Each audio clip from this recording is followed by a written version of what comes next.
29 April. पैशाच्या आसक्तीत राहू नये.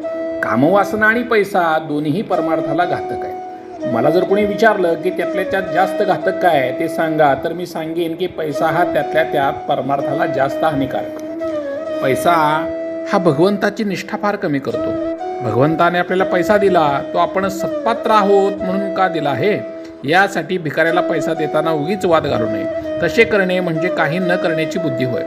एखाद्या त्यागी मनुष्य सर्व देईल पण स्व देणार नाही. स्व देऊन मग तो सर्व ठेवले तरी चालेल, पण सर्व देऊन स्व ठेवला तर मात्र चालणार नाही. म्हणजे मी देतो ही भावना राही तर सर्वच देणे वाया जाते. मुख्य म्हणजे त्यातली वासना गेली पाहिजे तर खरे सुख आहे.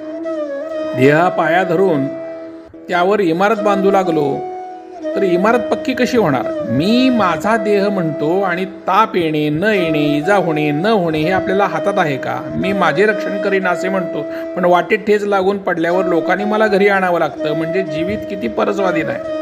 देहाने कितीही कार्य केले तरी तो कळसाला नाही पोचणार. अभिमानाने केलेले कार्य कसे कळसाला पोचणार? एक भगवत इच्छेशिवाय कार्य केले तर शेवटाला जातं. समर्थाने देहबुद्धी नष्ट करून रामाचे अधिष्ठान ठेवून कार्य केले म्हणून त्याला एवढे कार्य करता आलं. जो भगवंताचा झाला त्याचेच कार्य पूर्ण झालं आणि त्यालाच खरा समाधान मिळालं. राजाच्या पोटी आलेले देखील भिकारी होऊन जातात. मग मी संपत्तीचा कुठे गर्व करावा? पैशाने प्रेमात बिघाड येतो.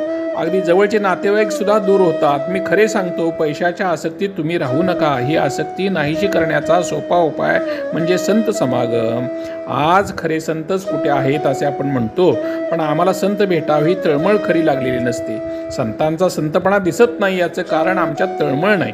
सत्ययुगात जो राम होता तोच आजही आहे, पण माझा भावच कमी झाला आहे. त्याला काय करावं? संतांनी आपलं खोटेपण देतो, पण माझा भाव शुद्ध नाही हे नाही म्हणत. विषयात सुख आपल्या इच्छेप्रमाणे मिळत नाही म्हणून आपण संताकडे जातो, पण संताला अर्पण करून घेण्याकरता किती जण संताकडे जातात?